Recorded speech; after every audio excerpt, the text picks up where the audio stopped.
भगवते वासुदेवाय। ओम नमो भगवते वासुदेवाय। ओम नमो भगवते वासुदेवाय। नारायणं नमस्कृत्य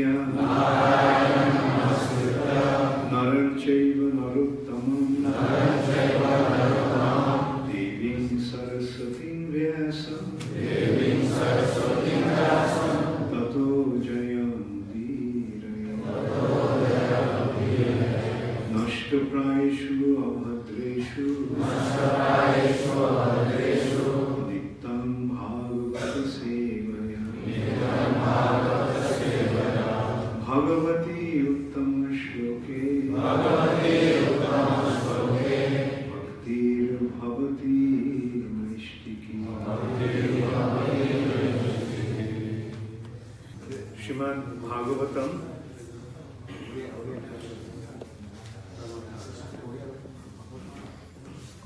10th canto, 35th chapter, Gopis sing of Krishna. It's the 25th, 22nd, 23rd.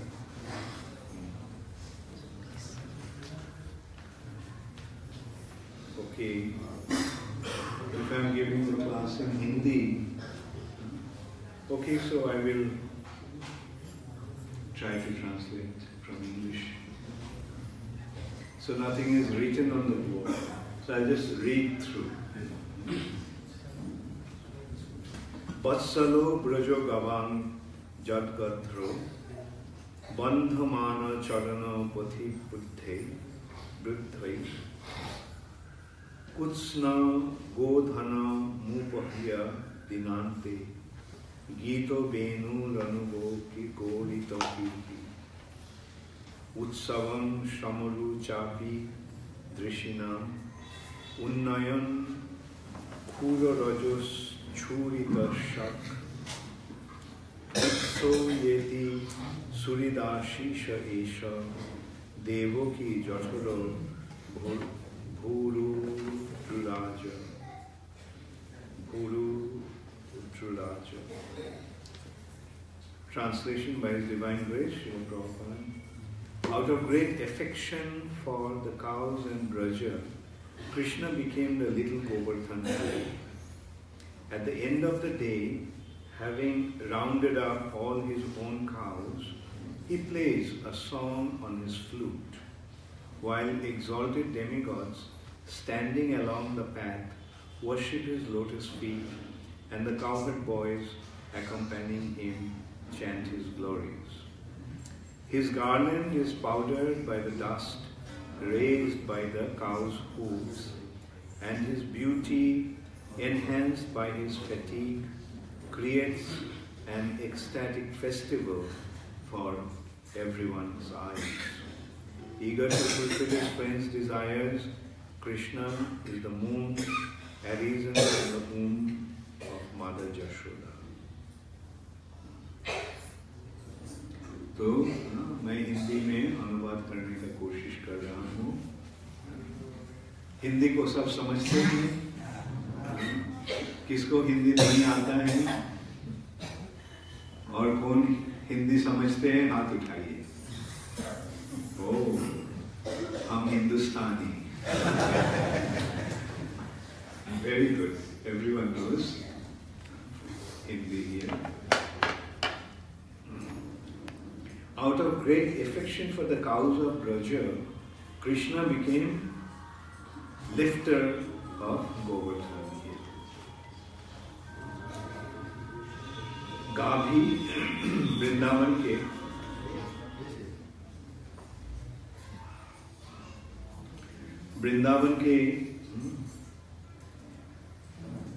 गौओं के प्रति गंभीर स्नेह के कारण श्री कृष्ण ने गोवर्धन गिरी गोवर्धन को उठाए थे. ये पता है कृष्ण गिरिराज गिरिधारी हैं. कृष्ण का नाम है एक नाम है गिरिधारी। तो क्यों कृष्ण गिरी गोवर्धन को उठाए थे, जो गोवर्धन धारण किए थे? क्यों? यहाँ बताया गया कि गौओं के प्रति गंभीर स्नेह के वश, प्रीति के वश कृष्ण ने गिरी गोवर्धन को धारण किए थे। At the end of the day, having rounded up all his cows, he plays a song on his flute, while exalted demigods standing along the path worship his lotus feet, and the cowherd boys accompanying him chant his glories. दिनांत में श्री कृष्ण ने अपने सारे गाँव को इकट्ठा करके अपना बांसुरी बजाते थे, और तब स्वर्ग के सारे देवतागण उनके पथ पर खड़े होकर उनके चरण कमलों का पूजन करते थे, जब श्री कृष्ण ने उनके गोप बालकों के साथ, गोप सखाओं के साथ घर लौटते थे, और गोप सखाओं ने उनको महिमा कीर्तन करते थे। तो क्या हुआ, दिन भर श्री कृष्ण ने गाय को चराते थे। कहाँ पर? वृंदावन में, वृंदावन के वन में। और वहाँ यहाँ ऐसा लगता है कि ये जो वर्णन जो हो रहा है, तो उस समय श्री कृष्ण ने गोवर्धन पर्वत के पास में थे, इसलिए गोवर्धन याद आया कि श्री कृष्ण ने गोवर्धन को धारण किए थे अपने गौओं के प्रति अपने स्नेह के कारण। तो जब दिन खत्म हो जाता था, सूरज अस्त जाने वाला, अस्तगामी होता था, तब श्री कृष्ण ने सारे गाय को इकट्ठा करते थे। कैसे इकट्ठा करते थे कृष्ण ने? कितना गाय था कृष्ण का? 90 लाख, 900,000। तो इतने सारे गाँव को इकट्ठा करना तो मुश्किल है ना? लकड़ी लेके कितना तक कर सकते हैं? तो उस समय श्री कृष्ण कैसे इकट्ठा करते थे? बांसुरी बजाकर। और श्री कृष्ण जब बांसुरी बजाते थे तो कृष्ण के गोप सखाओं ने क्या करते थे?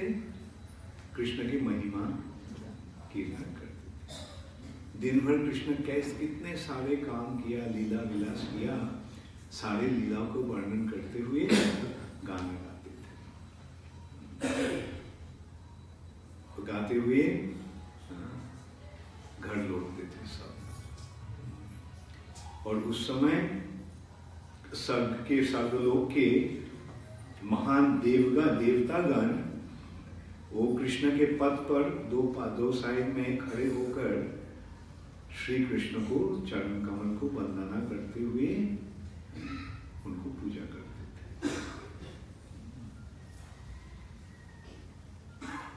और उस समय श्री कृष्ण का गले में जो हार था वो गाय के खूर से धूल उड़ने के कारण ऐसा लगता था कि पाउडर जैसा फूल के ऊपर धूल लगा हुआ है। His garland is powdered by the dust raised by the cow's hooves, and his beauty enhanced by his fatigue. और श्रम के कारण श्री कृष्ण का सुंदरता और भी अधिक हो जाता।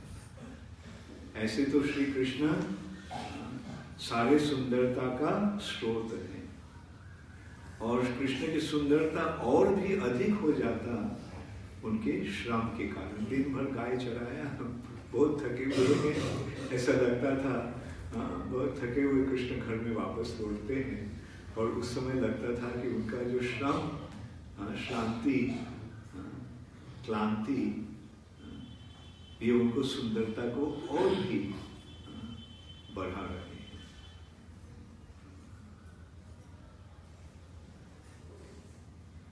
और ये दृश्य सारे लोगों की आंखों के लिए एक महोत्सव था।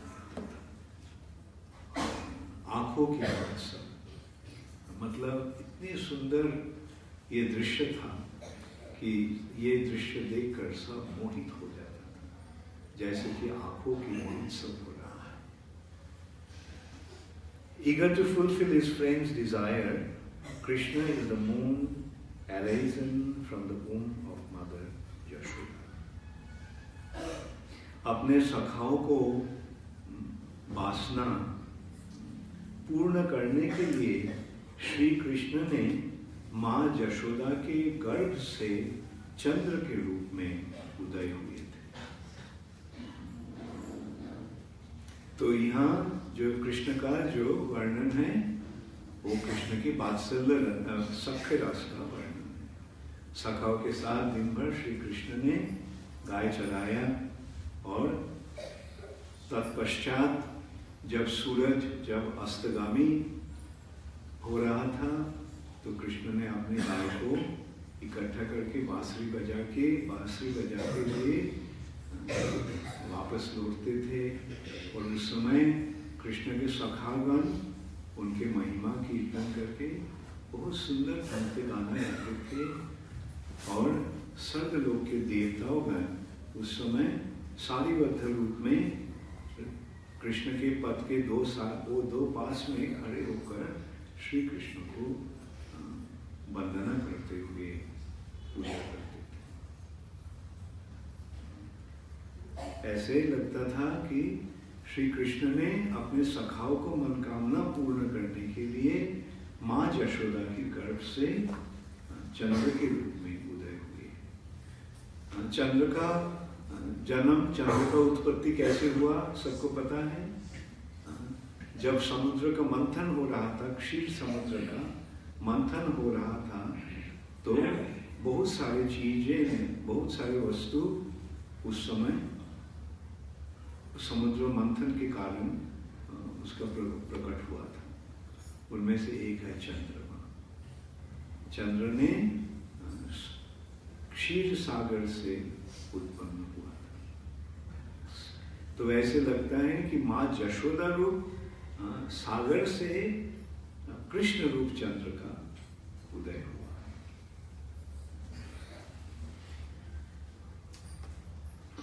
तात्पर्य Srila Prabhupada gave. According to the Acharyas, at the point the gopis climbed into the watchtowers of Vrindavan's houses so they could see Krishna as soon as possible when he returned home. हमारे आचार्य गण के वर्णना के अनुसार उस समय कृष्ण जब गाय चराकर ब्रज में वापस आते थे तब ब्रज गोपीगण मकान के छत पर खड़े होकर देखते थे कृष्ण कैसे वापस आ रहा। छत पर चढ़ जाते थे और ताकि जितने जल्दी हो सके उनको कृष्ण का दर्शन मिल जाए। Mother Yashoda was very anxious for her son to come back.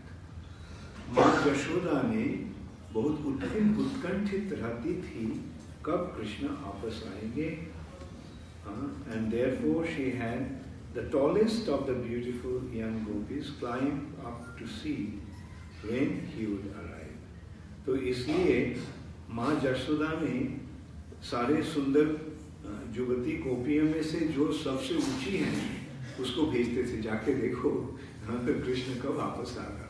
जितना लंबा होगा उतना दूर तक दर्शन मिलेगा, उतना दूर तक देख सकेंगे। तो माँ यशोदा सबसे लंबी जो गोपी है उसको भेजती थी, जाके देख कृष्ण आ रहा है कब आ रहा है।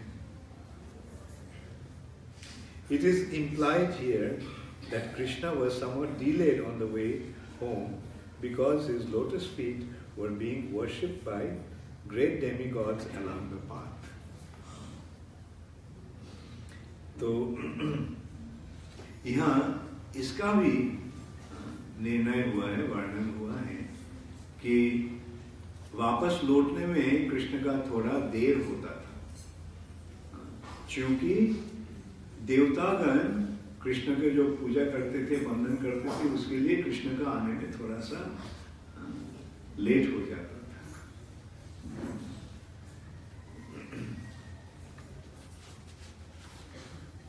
ओम अज्ञानतिमिरान्धस्य ज्ञानांजन शलाकया चक्षुरुन्मीलितं येन तस्मै श्रीगुरवे नमः।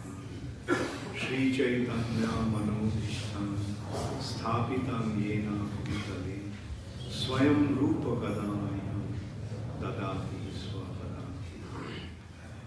श्रीकृष्ण चैतन्य प्रभु नित्यानंद श्री अद्वैत गदाधर शिवासादि गौर भक्तवृंद। हरे कृष्णा कृष्णा कृष्णा हरे हरे, हरे राम राम राम हरे हरे। श्री कृष्ण दिन की वक्त अपने सखाओं के साथ गाय चराते थे वृंदावन में। सुबह निकल जाते थे अपने सारे गाय को लेकर, और उस समय कृष्ण के सखागण अपने गाय को लेकर कृष्ण को प्रतीक्षा करते थे नंद महाराज के घर के सामने। और जब कृष्ण निकलकर आता था घर से तो बहुत सारे हर्षित होकर गोप सखागण कृष्ण को घेर लेते थे और गोवर्धन की ओर चलते थे गाय चराने के लिए। ये है कृष्ण का दिवस लीला, दिन के समय का लीला। और रात के समय कृष्ण ने गोपिया के साथ वृंदावन में लीला करते थे।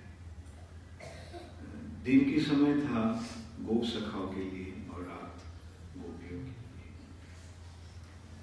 तो ऐसा लगता है कि वृंदावन में सोते कृष्ण नहीं सोते थे और ब्रजवासी भी नहीं सोते। तो समय ऐसा लगता है विशेष रूप से गोपीगण दिन की बात प्रतीक्षा करते थे कब कृष्ण वापस आएगा। दिन की बात कृष्ण की सेवा में जुटते रहते थे। और रात को जब कृष्ण बंसुरी बजाते थे, बंसुरी बजाकर गोपियों को बुलाते थे, तब सारे गोपीगण आते थे। और रात को जो लीला है वो कृष्ण ने जमुना में नहाते थे, गोपियों की सत्संग करते थे और रास लीला विलास करते थे, रास करते। तो ऐसा लगता है तो ठीक है, तो रात को तो कृष्ण ने ब्रज गोपियों के साथ रहते हैं, ठीक है, कृष्ण नहीं सोते हैं, ये भी मान लिया। ब्रज गोपियां भी नहीं सोते थे रात को, और दिन को भी नहीं सोते थे, क्योंकि सारे दिन कृष्ण के सेवा में जुटते रहते थे। कृष्ण के लिए पकाना पकाते थे, नहीं तो कृष्ण को बिस्तरा बनाते थे और प्रतीक्षा करते थे कि कृष्ण कब वापस आएंगे। तो लगता है गोप सखागण शायद रात को सोते थे, नहीं, वो भी रात को नहीं सो पाते थे। वो लोग सोचते थे कब सूरज का उदय होगा, कृष्ण निकल आएंगे और हम लोग कृष्ण को मिलेंगे। ऐसे हैं उनके कृष्ण के प्रति उनके आकर्षण। कृष्ण के प्रति आकर्षण के कारण उनको सोने का प्रयोजन नहीं होता था। हाँ, ब्रज सखागण क्या करते थे? ब्रज सखागण कृष्ण जब घर चले जाते थे नंद महाराज के घर में, कृष्ण में जा नहीं सकता था। वो चत्तर पर आकर उठकर कृष्ण अपने सखाओं को देखने लगता था। कृष्ण की इच्छा नहीं होता है उनको छोड़कर चले जाने की। तब माँ यशोदा और माँ रोहिणी बोलते थे कृष्ण को, कम चलो बेटा घर में आओ, तुम्हारे पिता प्रतीक्षा कर रहे हैं खाने के लिए तुम्हारे साथ। तो वैसे माँ यशोदा और माँ रोहिणी कृष्ण बलराम को बलपूर्वक अंदर ले जाते। और तब कोई कोई गोप सखा वहां पर ही लेट जाते थे कृष्ण के घर के सामने, और कोई कोई अपना घर चले जाते थे। और जब कृष्ण जब वापस आता था तो वन के जो पशुगण हैं जैसे मृग इत्यादि, वो भी कृष्ण के साथ साथ कृष्ण वहां आता था। और जब तक कृष्ण को देख सकता था खड़े होकर कृष्ण को देखते थे। और जब कृष्ण ने अंदर चला जाता था तो पशुगण भी वहां पर ही लेट जाते थे। और लेटने के मतलब ये नहीं कि सो जाते थे, लेटकर प्रतीक्षा करते थे कब सूरज का उदय होगा, कब कृष्ण फिर निकलेंगे। तो इतनी गहरा है ब्रजवासियों के कृष्ण के प्रति। ये कृष्ण के प्रति प्यार प्राप्त होना ही जीवन का असल उद्देश्य है। ये प्रेमा पुमार्थ महान। पुमार्थ जिंदा रहने का कारण, उद्देश्य क्या है, क्या होना चाहिए। भौतिक जगत में हम जब रहते हैं तो हम सोचते हैं भौतिक जगत में अपने स्थिति को प्रतिष्ठा करना, रुपया कमाना, यश प्राप्त होना, बड़े पद प्राप्त होना, ये भावना रहता है। लेकिन हमारे असल जो स्थिति है, मतलब आध्यात्मिक स्थिति, यहाँ हम देखते हैं हमारा स्थिति दो प्रकार का होता है। एक स्थिति है देहात्मक बुद्धि। ये हमारे चेतना देह के माध्यम जब बहती है तब इंद्रिया के माध्यम, इंद्रिया के विषय के प्रति हमारी चेतना धावित होता है। धायते विषयान पुंस, धायते धावित होता है भक्ति। विषयान, विषय इंद्रिया का जो विषय है, आंखों के विषय है रूप, कान के विषय है शब्द, त्वचा के विषय है स्पर्श, जिह्वा के विषय है रस आस्वादन, और नाक के विषय है सौरभ। तो ये है 5 विषय। इंद्रिया ने हमारे 5 चेतना इंद्रिया के माध्यम ये 5 विषय के प्रति धावित होता है, चलती है। धायते विषय, ये है हमारा भौतिक स्थिति। इसके कारण विषय को भोग करने के लिए वासना होता है जिसे काम कहा जाता है। और तत्पश्चात क्रोध, लोभ, मोह, मद इत्यादि क्रमशः प्रकाश होता है। लेकिन चेतना का जो ये स्थिति है ये सही स्थिति नहीं है। ये चेतना का विकार प्राप्त स्थिति। देहात्म बुद्धि ये चेतना का विकार है। विकार मतलब जो नहीं होना चाहिए उस रूप में इसका प्रकाश होता है।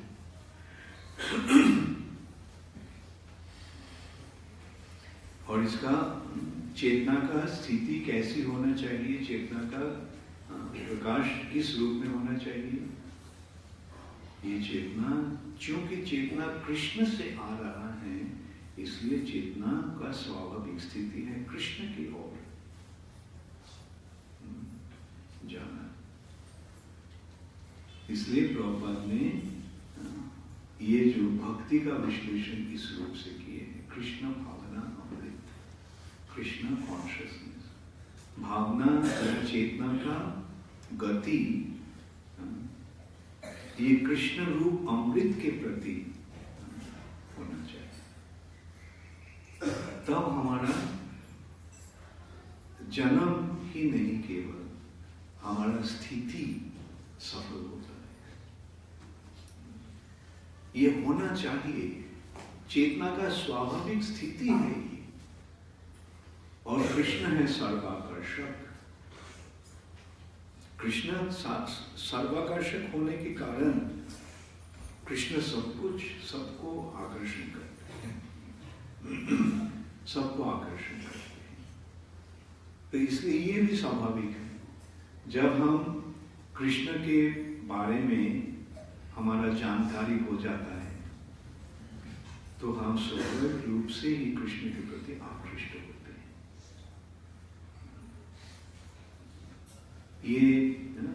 ये है स्वाभाविक स्थिति। और भौतिक जगत का जो स्थिति है ये है विकृत स्थिति, विकार प्राप्त हुआ। तो मुश्किल ये हो जाता है कि कितने सारे तक, कितने दिन तक, कितने जन्म हमारे चेतना भौतिक जगत के प्रति जा रहा है, तो उसको निकालना, उसको संवरण करना मुश्किल होता है,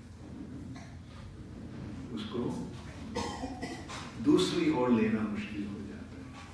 क्योंकि आंखें देख रहे हैं, और जब हम सुंदर कुछ देखते हैं तो उसके प्रति आकृष्ट होते हैं, उसको हम प्राप्त होना चाहते हैं, तब त्वचा उसको स्पर्श करना चाहते हैं, रस उसको, जीवा उसको रस आस्वादन करना चाहते हैं। तो वैसे धायते विषय पुरुष, हमारा इंद्रिय के माध्यम चेतना उस तरफ चल रहा है, तो कैसे उसको हम खींच लें, कैसे हम उसको संवरण कर सकते हैं। योग में जिसको प्रत्याहार करते हैं, प्रत्याहार, वापस लौट लेना, कैसे? कृष्ण कथा के माध्यम, कृष्ण के बारे में जानकारी के माध्यम। इसलिए श्रीमद् भागवतम आदि शास्त्र जिसमें श्री कृष्ण के महिमा का वर्णन होता है, उसको पाठ करना जरूरी है। वैसे तो हम अगर मंदिर में कृष्ण भगवान को दर्शन करते हैं तो लगता है क्या ये पत्थर है या मिट्टी है, लेकिन ये दर्शन सही दर्शन है। भौतिक रूप से जो दर्शन होता है उस दर्शन में काम नहीं होता। दर्शन सभी तभी होता है जब भक्ति के द्वारा, प्रेमांजन छुरिता भक्ति विलोचनेना, प्रेम रूप अंजन के द्वारा, प्रेमांजन छुरित, प्रेम रूप काजल के द्वारा हमारे आंखें जब प्रभावित होता है, तब हम सही रूप से भगवान को, जो श्याम सुंदर सच्चिदानंद विग्रह को हम दर्शन कर सकते हैं। और तब दर्शन कैसा होता है? सदैव निरंतर होता है, उसमें कोई बाधा नहीं, रुकावट नहीं लगती।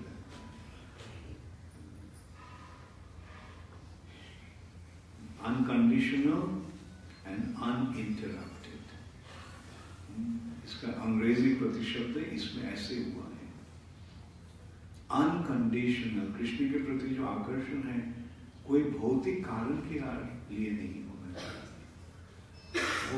लोग बोलते हैं, ओ भगवान हमको रुपया दे दो, हमको ये दे दो, हमको वो दे दो। ये कुछ प्राप्ति के लिए, भौतिक वस्तु के प्राप्ति के लिए, भौतिक विषय को भोग करने के लिए भगवान के प्रति हमारा भक्ति नहीं होना चाहिए। भक्ति किस लिए होना चाहिए? ताकि हम भगवान को स्वरूप को दर्शन करके भगवान के साथ हमारा संपर्क सही रूप से जोड़ सके। सदैव हृदयोश्च विलोकयन्। अच्छा, ये था, यहाँ तो एक वर्णन हो रहा है, प्रेमांजन छुरित, आंखें जब प्रेम रूप अंजन के द्वारा प्रभावित होता है, बल्कि प्रदर्शन हो रहा है हृदयेषु विलोकयन्ति, हृदय में दर्शन हो रहा है। तो हृदय में दर्शन के लिए तो आंखें का जरूरत नहीं है, हृदय के लिए, हृदय में दर्शन के लिए अनुभूति का प्रयोजन होता है, अनुभव होता है हृदय में। इसका मतलब ये है कि सामने जो भगवान को हम दर्शन करते हैं, उनको हम हमारे हृदय में जो विराजमान भगवान है उन्हीं को विग्रह के रूप में हमारे सामने दर्शन करते हैं। मतलब मंदिर में जाकर हम जब भगवान को दर्शन करते हैं, और दर्शन कैसे होना चाहिए, हमारे हृदय में जो विराजमान है, जिनको हम हर समय, जिनको हम देख रहे हैं, जिनको अनुभव कर रहे हैं, जिनकी कृपा को हम प्राप्त हो रहे हैं, वही व्यक्ति यहाँ ऐसे विराजमान है ताकि हम हमारे आंखों के द्वारा उनको दर्शन कर सके। प्रेमांजन छुरित भक्ति विलोचन, ये दर्शन तभी संभव होगा जब भक्ति का प्रकाश हो। भक्ति, और भक्ति का मतलब क्या है? भक्ति का मतलब भगवान के प्रति प्रेम, भगवान के प्रति प्रेम की नाम ही है, और प्रेम केवल भगवान के लिए ही है, बस। चैतन्य चरितामृत में वर्णन हुआ है,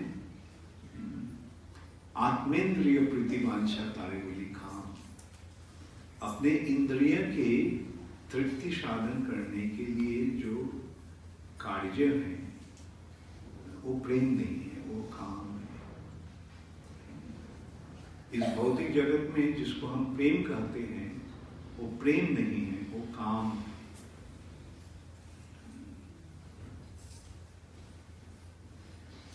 हम लोग आम आदमी बोलते हैं मुझे तुमसे मोहब्बत है, बल्कि असल में वो मोहब्बत या प्रेम नहीं है, मुझे तुमसे काम है।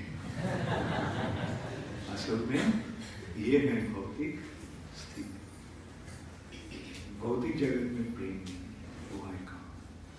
आत्मेंद्रिय प्रतिवांछा तारे बोली काम, लेकिन कृष्णेंद्रिय प्रीति इच्छा तारे प्रेम नाम। श्री कृष्ण की इंद्रिय की तृप्ति साधन करने के लिए जो प्रयास, वो है प्रेम।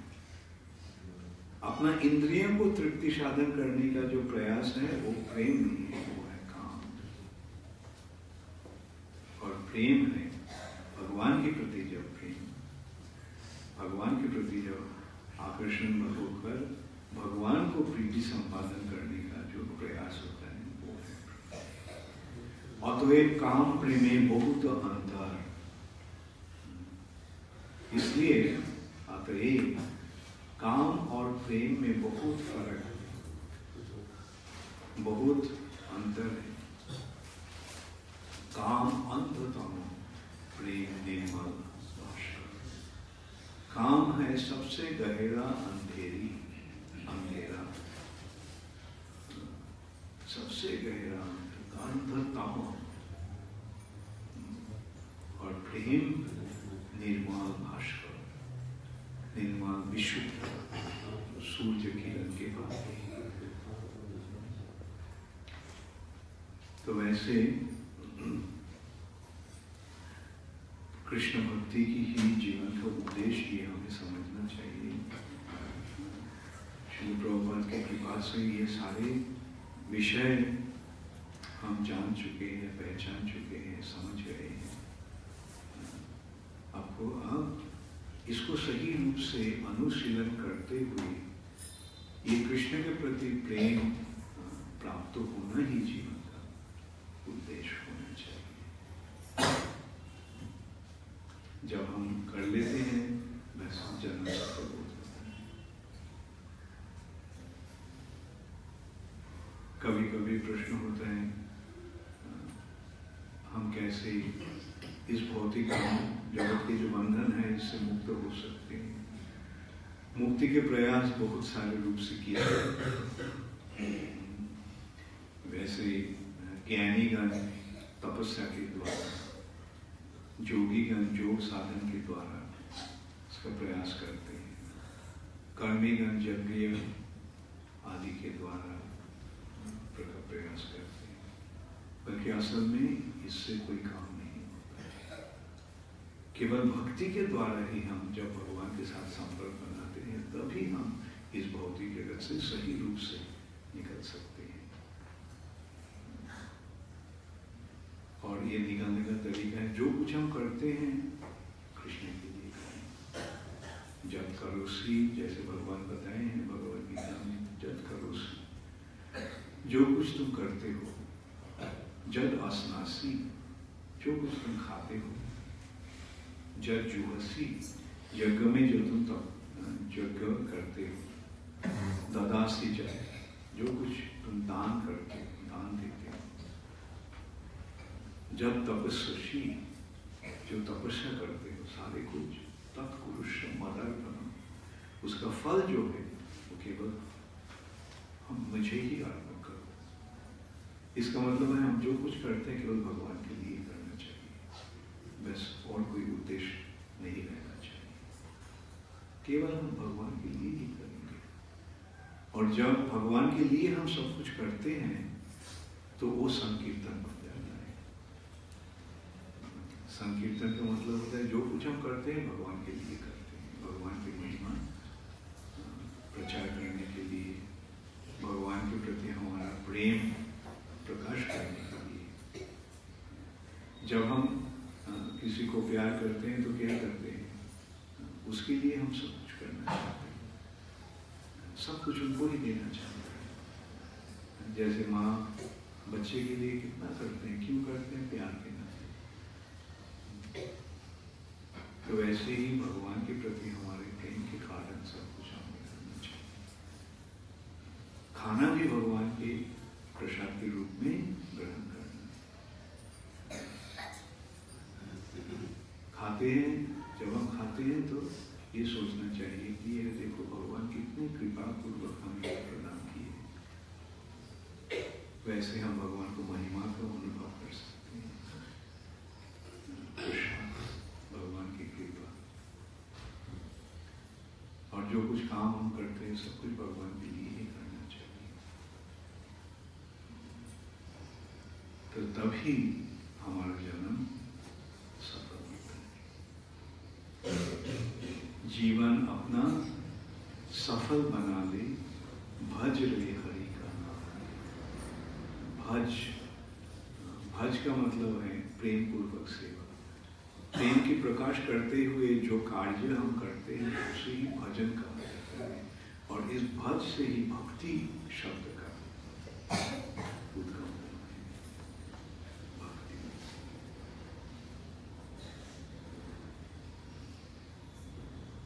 तो आप लोग श्री प्रभुपाद की कृपा से इस मार्ग में आ चुके हैं और बहुत अच्छे ढंग से आगे बढ़ते रहना।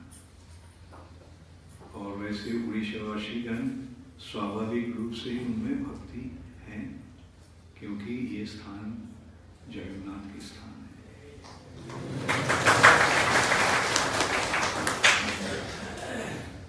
और इस कारण उड़ीसावासीगण स्वाभाविक रूप से भगवान के प्रति आकृष्ट रहते हैं।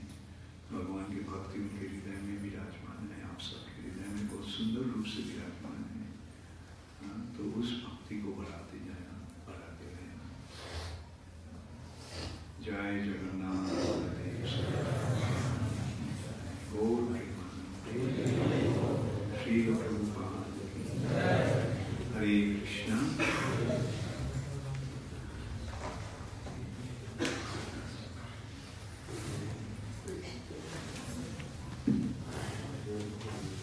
स्कूल नहीं है, कब जाएगा?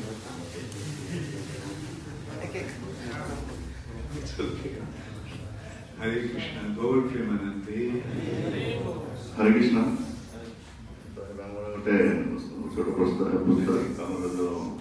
question or something. Let's see.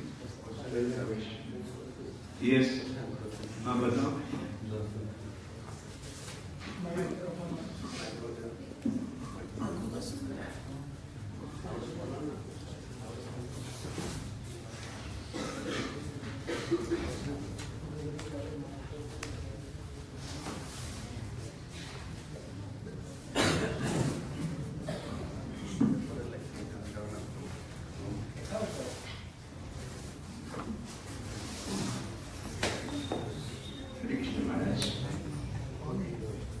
ये चैप्टर में श्री और गाय के बारे में मेरा 2 प्रश्न है. मेरा कुछ ऐसा है कि ये भगवान कृष्ण जब जन्म हुए थे, अब तो बोले जो चंद्र के तरह वो प्रकट हुए. पहले वो चतुर्भुज थे, फिर ये 2 भुज हो गए. वो जन्म के समय में उसके पास बांसुरी नहीं था. फिर जब वो गोकुल से वृंदावन के 3 साल के बाद मछली चराने लगे, उसके टाइम उसके पास बांसुरी था. मेरा एक प्रश्न है बांसुरी था. तो मेरा प्रश्न ये है कि ये भगवान कृष्ण ये बांसुरी कहाँ से पाए, कैसे पाए, ऐसे किस वस्तु से बना हुआ था? अच्छा, ये बांसुरी बंस से बना हुआ. बंसी. ये बंसी कुल जो है बैम्बू फैमिली, वो बैम्बू फैमिली धन्नाति धन्य बन गया कि वो भगवान की सेवा में उनका वंशधरगण युक्त हुआ. कृष्ण के हाथ में बंसी, रामचंद्र के हाथ में धनुष और चैतन्य महाप्रभु के हाथ में दंड. सारे वंश कुल से आए हैं.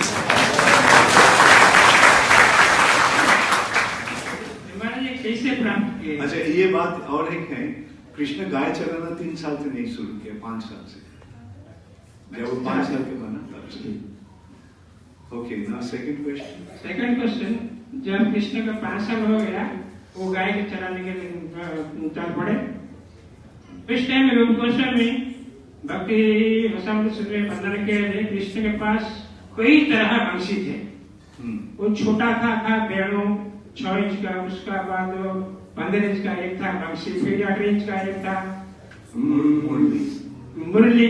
तो मुरली में ये क्या करते हैं, गोपियों को राधा को पुकारते थे. फिर इससे बड़ा एक था समय, उससे बड़ा था आकर्षण. फिर उसके बाद उससे बड़ा था आनंदी. वो आनंदी में वो गोप बालक को वो सखा को बुलाते थे. ठीक है, ये तो मनुष्य के बात है, ये जो पूर्वजन्म में सफलता ये विषय थे.